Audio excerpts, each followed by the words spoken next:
forefront of interdisciplinary science, technology, and service design, and we are here to support Beatport.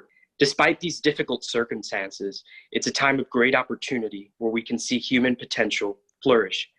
And thanks to Beatport for organizing ReConnect, When the Music Stops, in association with Silent Mode and FM. With me today is Jenni Cochrane, founder of Get Ahead Festival and Work Inspired. Hello, Jenni. Thanks for joining us. Hi, Ari. Thanks for having me. How are you? Great, thank you. Could you share more about your amazing background with our audience? Yeah, absolutely. So I myself have worked in the music industry for 22 years. I kick-started my career in Ibiza when I was very, very young, running a club night there, and sort of that just grew from strength to strength. Coming back to the UK and working for big organisations including Ministry of Sound, UKF, AEI, etc. So I guess my own personal journey has taken me around the world with my job, running events and festivals. I've seen burnout, addiction, people getting sick on so many levels over the year. And I guess the subject of mental health within, I guess, my background, my music industry background, has only really in the last few years sort of come to light. So I guess that kind of coincided a few years ago with when we founded and launched Get Ahead. I did that when I was still working within the music industry. At that time, the conversation around mental health, the narrative was starting to change. And I think it was becoming more acceptable to have that conversation. So I guess as an organization, we felt like there still were not enough opportunities to bring communities together to recognize the need for mental health and wellbeing support. So the initial idea behind Get Ahead was to create almost a hybrid event where we could invite lots of different communities of people together to celebrate life ultimately. You know, life is abundant, life is stressful, life throws everything at you, but ultimately life is great. But with all the challenges that people face in the world these days, it's easy to let it run away with you and ultimately, you know, end up with some struggles. Thank you, Jenni. You know, we've all come together to really support, bring awareness, and provide new tools for the community, and in particular, the electronic music community, which you have such extensive background with. And, you know, from my end as a researcher, the first thing's a question: where does one begin? So here we're going to discuss the problem. Right? The problem isn't just mental health, right? That's the solution. That's what we are trying to bring awareness to. But when we look at the problem and why is mental health still an issue for millions of people around the world, we're looking at uncertainty, isolation, the economic crisis, and really the lack of mental health support tools. Jenni, I mean, right now, everything seems to be up in the air. Everything seems to be around uncertainty, whether it's political, whether it's economic, health-wise, obviously. How much does uncertainty play a role in our mental well-being? Oh, absolutely, absolutely. I mean, I think, you know, things were pretty bad with people's health and well-being, looking at the kind of average statistic of 1 in 4 people typically struggling with some kind of mental illness prior to the pandemic. And now since things kicked in sort of February, March on a global scale, as you say, the financial crisis has affected, you know, a catastrophic amount of people, specifically within the music and entertainment industry. I think the uncertainty about the future, I think the uncertainty about will there be jobs again, uncertainty about when the creative and the music sectors will bounce back from this, uncertainty about when we will get a vaccine, if we will get a vaccine, if that will work, uncertainty about whether people individually themselves will catch COVID-19 and potentially get sick from it. The uncertainty side of things plays an enormous part because as human beings, we like to feel comfortable in our surroundings. We like to, you know, we like to decompartmentalize things and understand what's going on. And, you know, we like those safe spaces. And at the moment, with so much uncertainty in the world, people's anxiety levels are flying through the roof. Depression, you know, as you say, you touched on isolation. As human beings, we're used to human connection. We're used to interactivity. We're not used to having to stay within 4 walls every single day. You know, the struggles it's putting on parents at home, suddenly having to be at home with their children every single day, homeschooling, an enormous amount of pressure across the board, and nobody is exempt from it just now, no matter what your own situation is relating to COVID-19. You know, isolation is an enormous problem at the moment. As you said, humans aren't meant to live in isolated environments. We live in packs, we work in packs, we thrive in packs. And right now, you know, social distancing has really had an impact on people's everyday outlook. Now, first of all, do you think we even used the right word? Were we supposed to say social distancing? I mean, I have a belief that words carry a lot of meaning. And, you know, I would have rather something else, because I miss that social element. And I know it's just a word, and we're still here on screen seeing everyone, but, you know, I miss that human connection. I miss that energy of walking into a room and feeling that aura that people have that unfortunately we just can't translate digitally yet. Yeah, it's definitely the energy you get from other people. I mean, I met with a few colleagues in a socially distanced environment space the other day, and the lift it gave me, my mental and my whole aura just felt lifted. My spirit was lifted afterwards. You know, it's fine that, you know, in this day and age we have technology and we can conduct our business via Zoom and via Google Hangouts and all these other platforms. But, you know, as you say, it's that we're tactile beings. We're meant to touch, we're meant to hug, we're meant to have that eye contact. And the impact that's having in people is absolutely huge. So, you know, I think, as you say, it's about understanding coping mechanisms and understanding how, as human beings, what can individually help us get through these times, you know. And as you said, you know, if it comes to lowering your heart rate through breath work, if you're feeling anxious, or maybe going out and getting some fresh air if you're feeling overwhelmed with too much screen time or too much work, it's really about understanding what you can do to personally support your own well-being through these times. One of the things that I love about working with Get Ahead with your organization is that you blend in humor, and you blend in music, and you blend in all these different other elements that we're not used to seeing as support tools. And this leads us to breath work, right?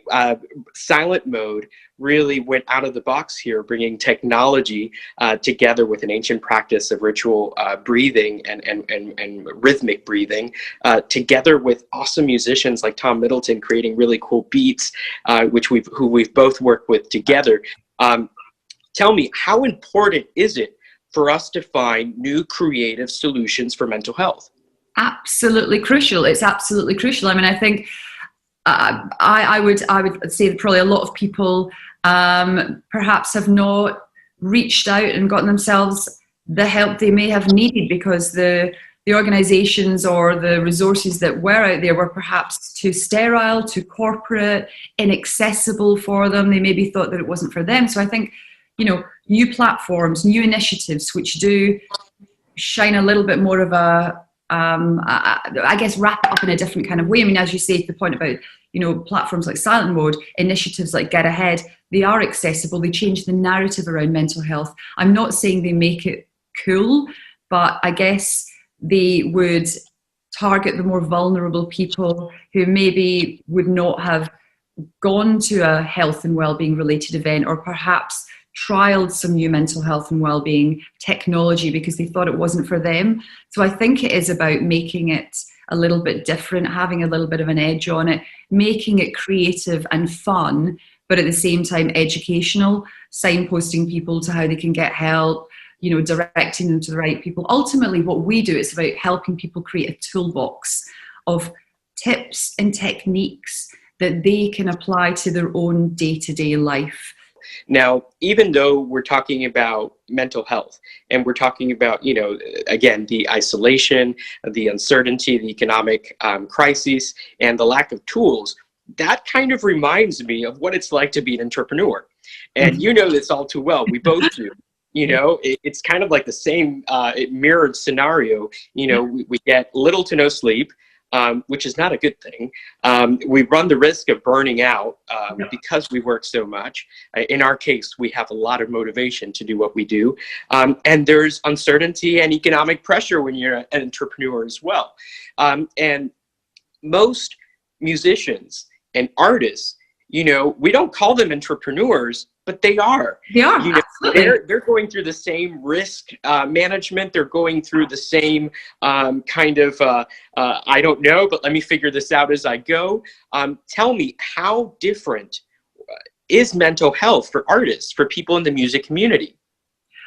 Hugely different. I mean, as you say, you know, artists are not on the payroll. They don't get that guaranteed check every month. They're relying on other people to give them gigs, to buy their music, to download their tracks. So there is a very uncertain path, and particularly for, you know, development artists, young artists, people new into the music industry who are very much, you know, working in isolation. They haven't got that big team around them. They don't have an A-class manager and a tour manager and, you know, maybe a label, or they're maybe unsigned.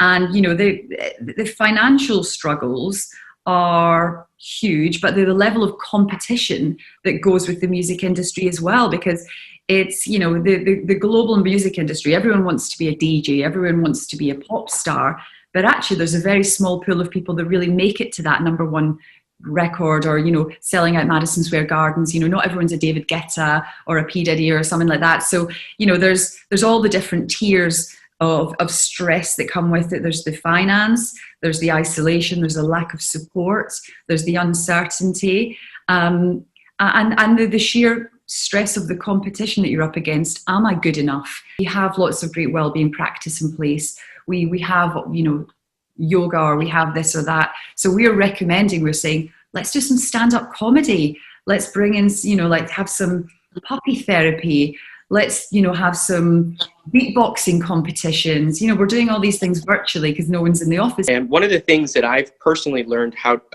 to do to overcome that is really start distracting myself with something that I do very well, whether it's writing, whether it's reading something, or building something with my hands. I love music, love creating music and writing music as well.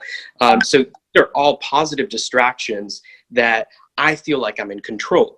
And that control, then I transfer it to everything I do. Now, one of the things that was initially difficult for me was to adapt things like meditation, like breath work.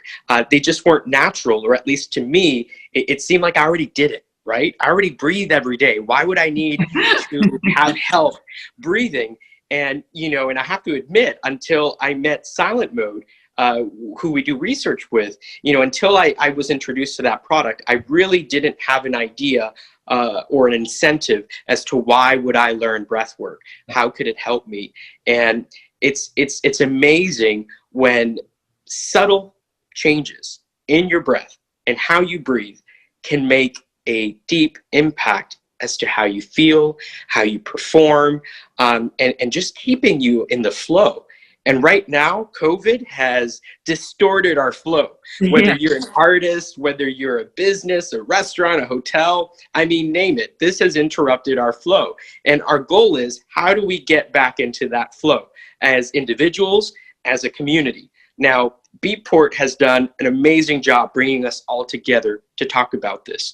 But that's just the beginning. We now have to act upon it. And we have a lot of work to do, bringing our communities together, supporting one another, rebuilding a stronger and safer world.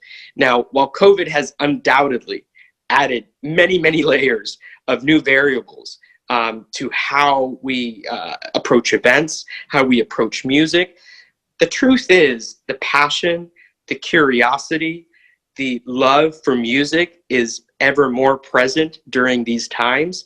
And, you know, despite these difficult moments, I'm really optimistic about what's going to happen from all this. You know, we've seen an evolution, a rapid, agile evolution of new technologies that are available. And we're not talking about technology for technology's sake. we're talking about new tools that enable personal transformation.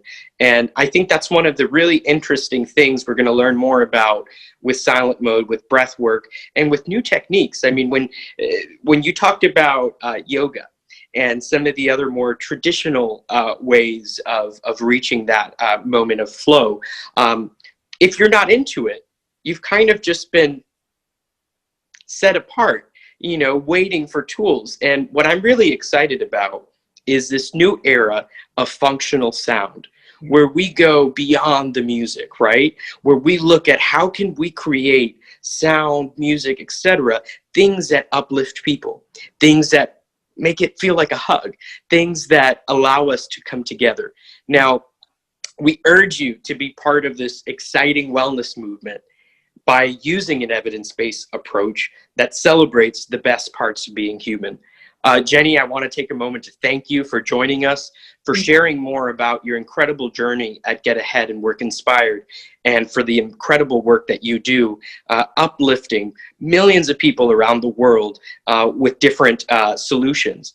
We'd also like to take a moment to thank Beatport, Silent Mode, and FM for having us here, really talking about the real solutions, right? The real problem and the real solutions that are going to help us out. We have some really, really exciting performers throughout the day, but we also have a great community of scientists, of researchers, of entrepreneurs. We're coming together hand in hand to support us. All right, lovely. Thank you. Thank